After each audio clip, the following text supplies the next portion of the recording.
le prince Charles a été bouleversé. À l'église Saint-Luc de Londres, le prince de Galles a rencontré plusieurs personnes qui ont fui les conflits et les catastrophes dans le monde entier. Et notamment 2 Ukrainiens, Andriy Kopylach et sa fille Véronika.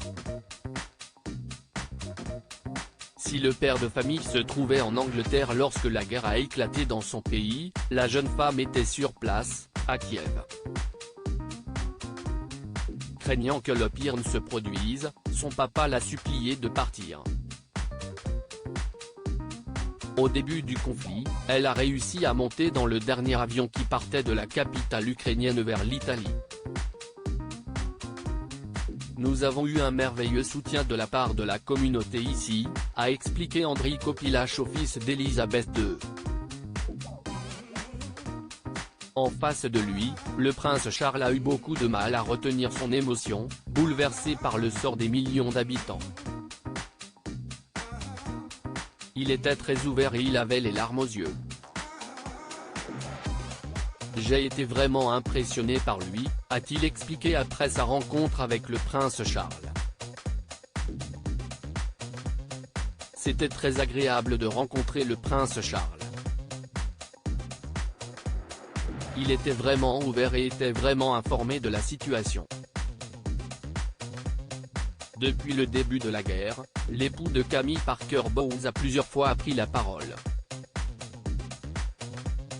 Lors d'une visite à Southend-on-Sea au début du mois de mars, il est sorti du devoir de réserve des membres de la famille royale pour qualifier l'invasion russe d'attaque contre la liberté. Ce que nous avons vécu dans la terrible tragédie à Southend, un député a été assassiné, note de la rédaction, était une attaque contre la liberté, contre une société ouverte, contre la liberté même.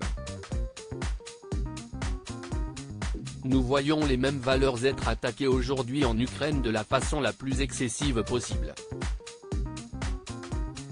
Camilla Parker Bowles, son beau geste pour aider les réfugiés. Nous sommes solidaires de tous ceux qui résistent des agressions brutales, a ajouté le père des princes William et Harry.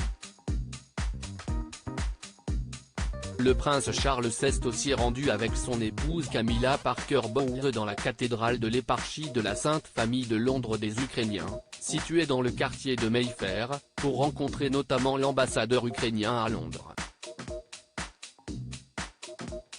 Un moment fort en émotion, durant lequel la duchesse de Cornouailles n'a pas pu retenir ses larmes. Nos pensées et nos prières, aussi insuffisantes soient-elles, vous accompagnent tous en ces moments les plus critiques, a déclaré le prince Charles lors de son passage dans la cathédrale. Son épouse, elle, a fait un don pour aider les réfugiés ukrainiens car elle voulait aider de toutes les manières possibles.